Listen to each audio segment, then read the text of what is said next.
lobbying battle begins over GOP tax bill.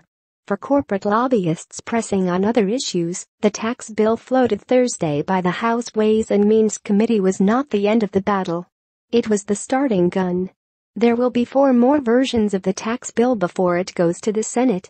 And that creates myriad opportunities for real estate agents, small business groups, home builders, universities, farmers and many more to shoehorn in changes potentially worth billions of dollars apiece.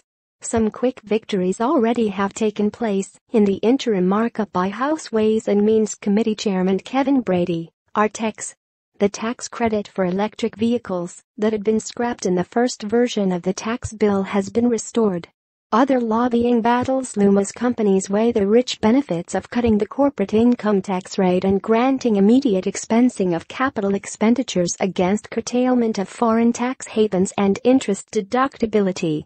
The bill pits traditional groups supporting the plan, including the National Association of Manufacturers, the U.S. Chamber of Commerce and the Business Roundtable, against its detractors, including traditionally Republican groups such as the National Federation of Independent Business, Real Estate Agents and Construction Firms.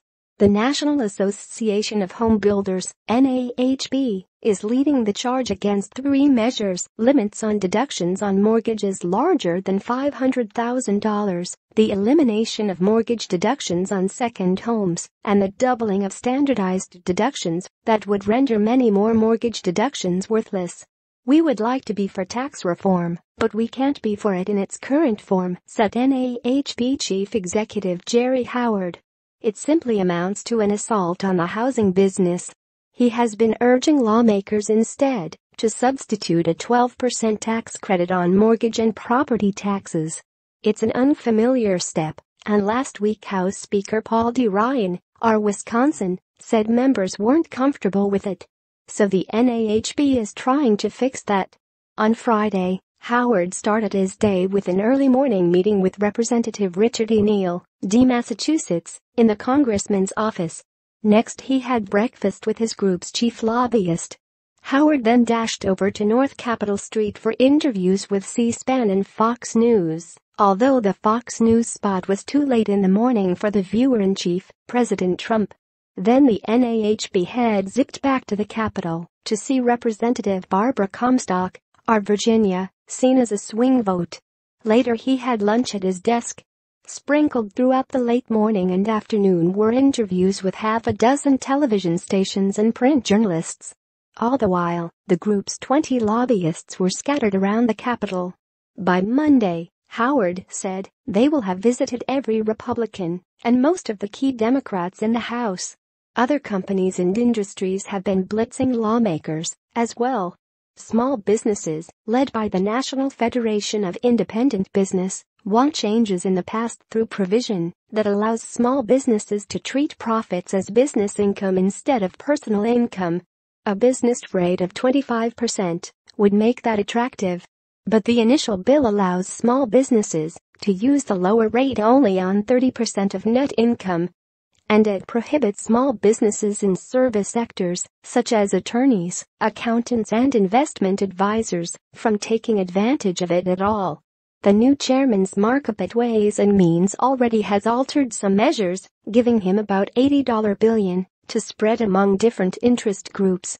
But it isn't clear whether that would go to boosting the pass-through benefits. Under the initial draft, the pass-through measure would cost the Treasury $201.9 billion over the next decade. Some lobbyists also are jumping ahead to the Senate, where Finance Committee Chairman Orrin G. Hatch, R. Utah, awaits. In the Ways and Means Committee, lobbyists need to persuade half a dozen members to hold up a bill. In the Senate Finance Committee, one member can delay action.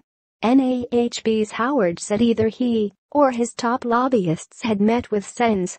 Pat Roberts, R. Kansas, Johnny I. Saxon, R. Georgia, and Dean Heller, R. Nevada, as well as members of Hatch's staff.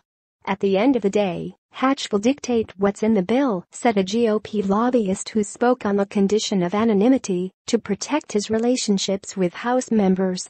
To some lobbyists, one item left out of the House Republican tax bill came as no surprise: the so-called carried interest clause that allows private equity firms to save billions of dollars every year.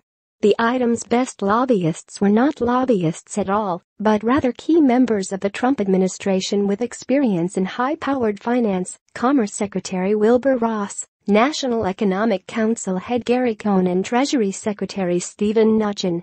Under the new tax bill,